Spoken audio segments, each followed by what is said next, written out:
Hello everyone, welcome to Tech-Lavya. Please like, share and subscribe. And dear students, the topic for today's lecture is the equivalent circuit of transformer. Fine.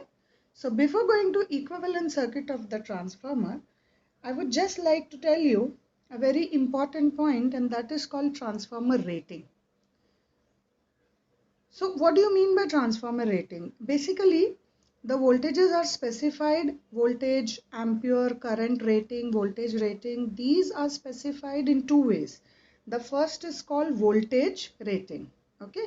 So what do you mean by voltage rating? It simply indicates the normal primary or secondary voltages, or the rated primary and secondary voltages. So just for an example, if with a transformer the rating is say 200 by 400 volts, so what does that mean? It means that the left hand side one, okay, that is 200. What is 200? It is a primary rated voltage. Okay, and since we assume that losses are less, so the induced voltage is same as the applied voltage, and hence I can say that E1 is equal to V1, which is equal to 200 volts. Similarly, what is 400? It is going to be the secondary rated voltage. So E2, which is actually V2, is equal to 400 volts. Okay, fine. But somewhere you will be finding now onwards a term called kVA.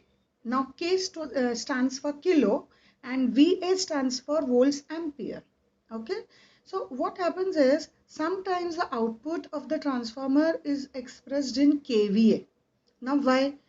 Because see, we know that though we assume that everything is ideal, the situation is ideal, like it does not have, the coil does not have any resistance, the transformer does not have any leakage of flux, it means whatever flux is produced, the whole of the flux is linked.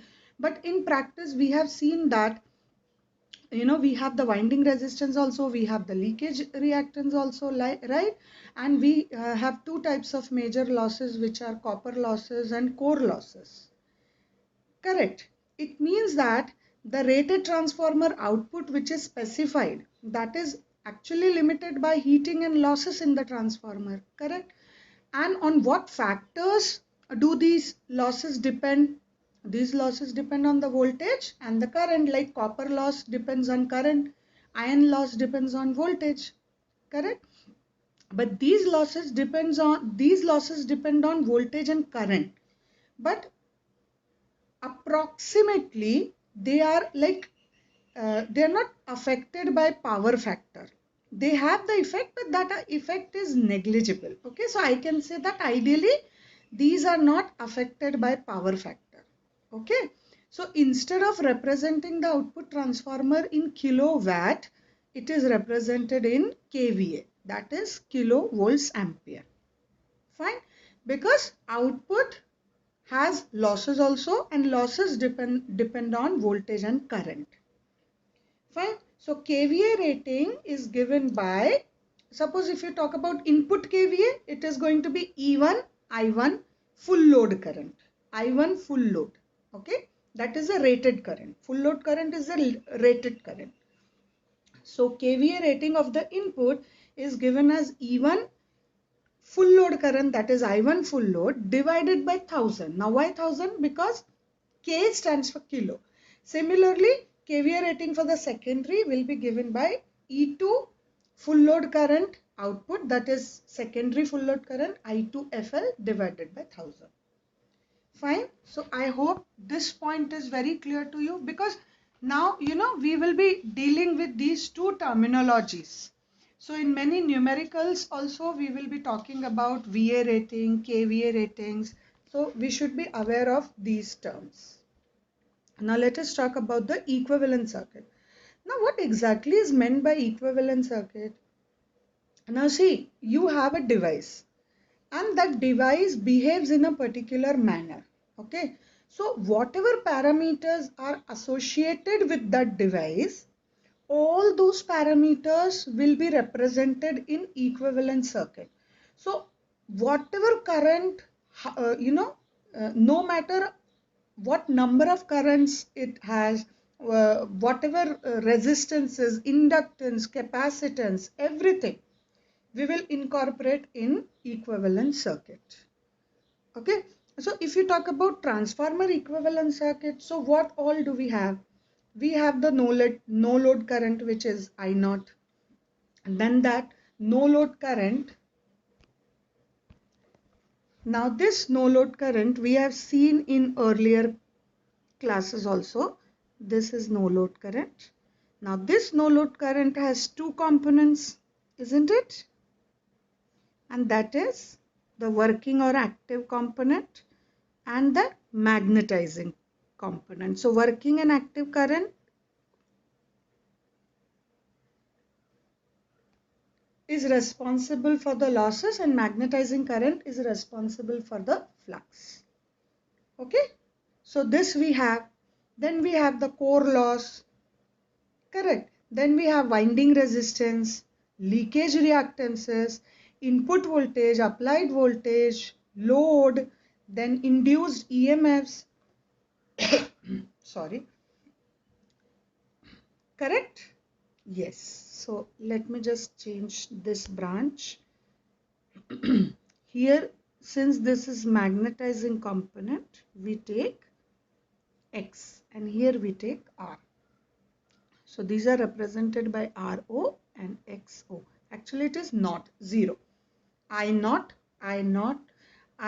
is no load current, R naught no load resistance, X naught no load reactance.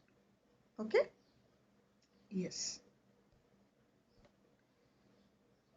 So we are going to have V1, V2, E1, E2, I1, I2, I naught, I2 dash, R naught, X naught, Z, IW, I mu, everything will be incorporated in this equivalent circuit. Fine. So let us see how is it represented. See. So here we have applied the input voltage V1. Okay. Then you have the winding resistances. Then you have the leakage reactances. Okay. And here we have the current I1. Here we have current I2. Okay. And again we have here the current, which is I2 dash, or somewhere it is also represented as I1 dash. Okay. And here we have the no load current. Fine. So we have the winding resistance, primary, winding resistance at the secondary, leakage reactance at the primary, leakage reactance at the secondary.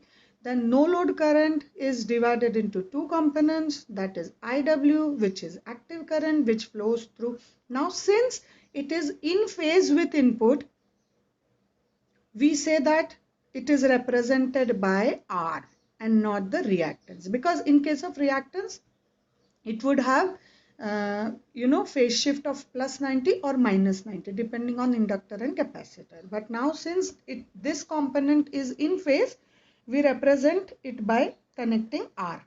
Now similarly we have magnetizing current or magnetizing component, but this is in it lags the voltage by 90 degree, or this has the phase relation of minus 90 degree. So which component has the phase lag of 90 degree? Inductor. So this is represented by an inductive reactance, which is X naught. Understood? Fine. So this is how equivalent circuit is represented. Further, we are going to simplify it. Okay. Now, equivalent circuit was the one which was shown in the previous slide.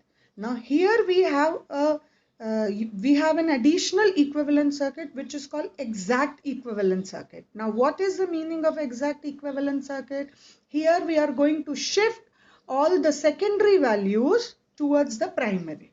Remember, we studied secondary values referred to the primary. so that the calculation becomes easy. So we are going to do that here. See, all the secondary impedances, resistances, everything is shifted here. Now we know that E1 is equal to E2, so it doesn't make any difference, right? And with this R2 dash, we know how to write, this, what is the value of R2 dash? If the secondary parameter is shifted towards primary or referred to primary, we have to divide the original value by the square of transformer ratio. Had it been the reverse way, we would have multiplied the original value by the square of the transformer ratio. Fine, even that is okay, but general practice is this.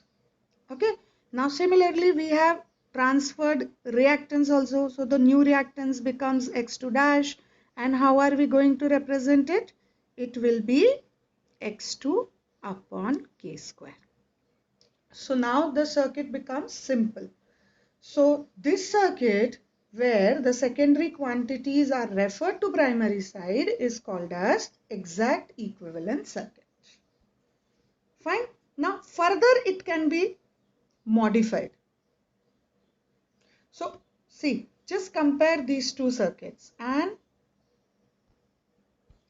pay your attention here. Please see where is it connected. Okay, it is connected after this. Okay, it is connected after this combination here. But what we are going to do is we are going to shift this parallel combination to the right side. Okay, fine. Now whether we can do that or not, we should actually think about it. Simply, if I wish to do that, can I do that? No, there has to be a proper justification. Because see, R2 and X2 were shifted towards primary. They were referred to primary, but then they were divided by the square of the transformer ratio, so that equivalent value is taken. So simply, can I shift this parallel combination towards left side? Now I should think about that, whether this is right or wrong. So the justification for this is, see, what is I naught? I naught is no load current. And when we studied the no load condition, we discussed that this no load current is a very small current. Generally, it is 2 to 10% of the final rated current. Correct. So if the current is very small, what will be the drop because of that current? Again, it will be very small. So I can say that since no load current is very small, the voltage drop produced by it across R1 and rather R0, no, it is R1 and X1, yes. The voltage drop which is produced by that I0 across R1 and X1 is negligible. Okay, so since it does not have much effect on that, because of this reason, it does not matter whether this parallel combination is connected before R plus jx1 or after R plus jx1. Okay, so this is the justification. So since this is the condition, yes, we can shift it. Now why did I do that? Because now the equivalent resistance and equivalent reactance can be easily calculated. If I have something in between, then simply I cannot add these two quantities, right? So what I have to do? I have to have this kind of circuit, then only they can be added. Okay, so now the circuit becomes very simple for me. Correct? Yes. So now see, what is the equivalent impedance, resistance? Simply they are added together. So we get this equation. What is the equivalent reactance? Again, it is a series combination, so they are simply added. Now we can calculate the impedance also, because I have the resistance and the reactance. So what is R1 or R01? It is the equivalent resistance referred to primary. X01 is equivalent reactance referred to primary side, and R0 and X0, R0 represents the core loss resistor and X0 represents magnetizing reactance. Okay, fine. So further we are going to, simplify the circuit. Now how can we do that? So again the justification was no load current is very small, right? So since it is very small, we can simply remove the resistance. So if I remove the resistance, it means I can remove the current also. Correct. So since the no load current is very small, that parallel branch which has R0 and X0, we can simply omit that branch. So even if we do that, there is not going to be much effect. Yes, there will be some effect, but that is negligible. Okay, see, please try to understand that these are all approximations. Okay, you know what is the actual equivalent circuit. You know what is the exact equivalent circuit, right? So we are trying to simplify it. Okay, this is not the exact equivalent circuit. This is approximated one. So what we are doing is we are simply eliminating those components which do not have much effect. Understood? So now we have omitted that parallel branch also. So then my circuit becomes very simple. We have equivalent resistance and we have equivalent reactance. That's all. Right? So what did we learn today? Today we learned how to draw the equivalent circuit of the transformer, right? Now we said, okay, we have to include the winding resistance and leakage reactance also, correct? And then we said, yes, no load current has to be shown, which is I0, and I0 has two components, which is IW and IM, correct? And then we drew exact equivalent circuit by shifting or by referring the secondary side to the primary side, correct? And then we shifted the parallel branch also, and in each condition we calculated equivalent resistance and reactance. Fine. So this is it.